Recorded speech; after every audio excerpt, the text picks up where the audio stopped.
Okay, kids, we're moving on to the next unit. Okay, young adults. This is BC Calc. Gotta remember my audience, right? So, we're going to be solving differential equations. And those differential equations, okay, are going to have the ability to separate the variables. Okay? Solving differential equations.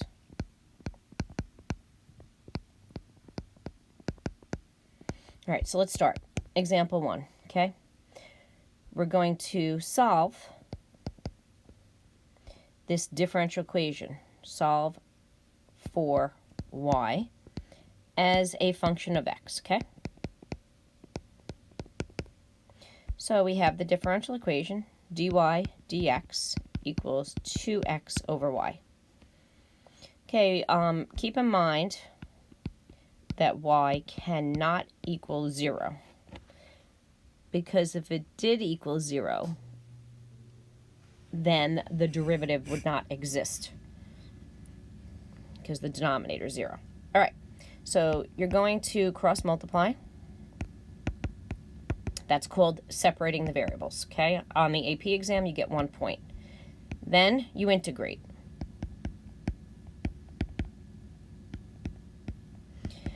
On the side with the x, write plus c. Okay, I'm solving for y, so I'm going to multiply through by 2. C is a constant, so you just keep it as c. Just keep renaming it c. Okay, I know Mr. Pitchker's class calls it c sub 1, c sub 2, c sub 3, etc. You can just call it c. It doesn't make a difference, okay, because it's a constant. So now we're going to get the square root. So we get plus or minus the square root of 2x squared plus c. And we have the restriction that y cannot equal 0. Okay, this is a general solution. Now we're going to get a particular solution. So to get a particular solution, I have to give you an initial condition.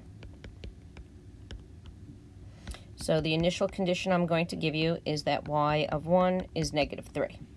Now, since this is negative, when you look here,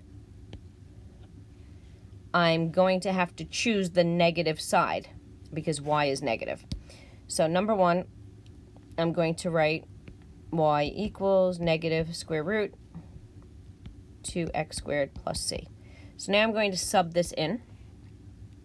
So I get negative 3 equals negative 2 plus c. Okay, so the negatives cancel out. I'm going to square both sides. And so I get 7 is c. Then I have to go back to here and substitute this in to get my particular solution. Very particular. Okay? All right.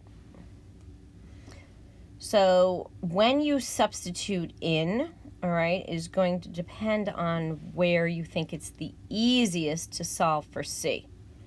Okay, so let's look at another one. I have y prime is x squared times square root of y. All right, number 1, I prefer to write this like this. Okay, so I am going to bring the dx up to the right, and I'm going to bring the square root of y underneath dy. So I have y to the negative 1/2, right? dy, x squared dx. Now I separated the variables, I integrate.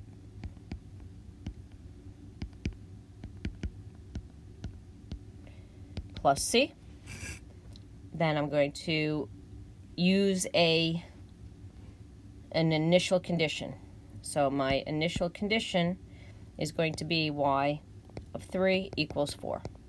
So if I want to, I can substitute in right now. Okay, I can also divide both sides by 2 and then sub in. So anyway, so I have the square root of y equals x cubed over 6 plus c. You don't need to write c over 2 because it's just a constant. So I'm going to sub in my initial condition here. So I get square root of 4. 3 squared is 27.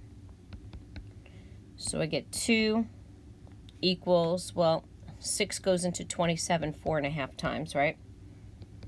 So therefore c is negative 2.5. Now I'm going to substitute this back in to this line. Well, actually, this line here. So I have the square root of y equals x cubed over 6 minus 2.5. And then I just square both sides. Now I know you're probably going to have to slow down this video to get the notes down because I'm going to go pretty fast, okay? All right, example 3. So I have dy dx is 4xy squared, and my initial condition is y of 2 is 1. So separate the variables first. I like to keep the 4 with the x. Okay, then integrate both sides. So here I get 4x squared over 2. So that's just 2x squared plus c. And on the left, when I bump that up 1, I'm going to get y to the negative 1. Right? So I'm going to bring the negative over to the right. You don't have to worry about writing minus c. Now I can just flip this entire thing, guys. And that gives me y. Now I may, before I flip it, you know what? I'm going to put in my initial condition now. You may want to write IC when you substitute it in, just to make your life easier. So I get 1 over 1 equals negative 2 times 4 plus c. So that means 9 is c, right? Okay.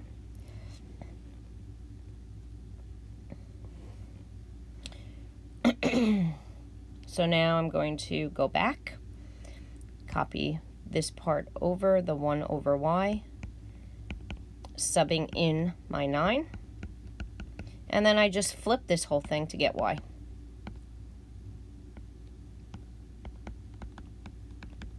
Okay, and that's the solution.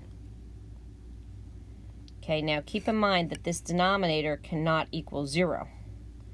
So that means x, set it equal to 0 and solve. You don't need my help for that. Cannot equal plus or minus 3 over rad 2. Now, by the way, if you got the derivative of this, you could feel free to do that. You would get your differential equation back. Okay, number 4. dy dx is 9x squared, y of 0 is negative 2. Okay, separate the variables, 9x squared dx, dy over y. Okay, when you end up in this situation, we're going to have ln involved. So we have ln, absolute value y, equals, right, x cubed over 3, so that's going to be 3x cubed plus c. Okay, you would need to exponentiate both sides to get rid of the ln. To get y equals e to the c times e to the 3x cubed. Now, to get rid of this absolute value, you need to name this plus or minus e to the c. So you get y equals this, and then you're just going to rename this constant a. Now, I know Mr. Pitchker calls it c. Call it b if you want. It doesn't matter. Okay, I like to call it a. It doesn't make a difference. So now I'm going to put in my initial condition. I always put in my initial condition after I have my a for these problems, okay? So I get negative 2 equals a e to the 0. So that means a is negative 2. So therefore, my answer is y equals negative 2 e to the 3x cubed. Okay, and again, feel free to check it if you wish. All right, so I will leave the more difficult problems on E2 in class. All right, and I will stop there. Thank you very much.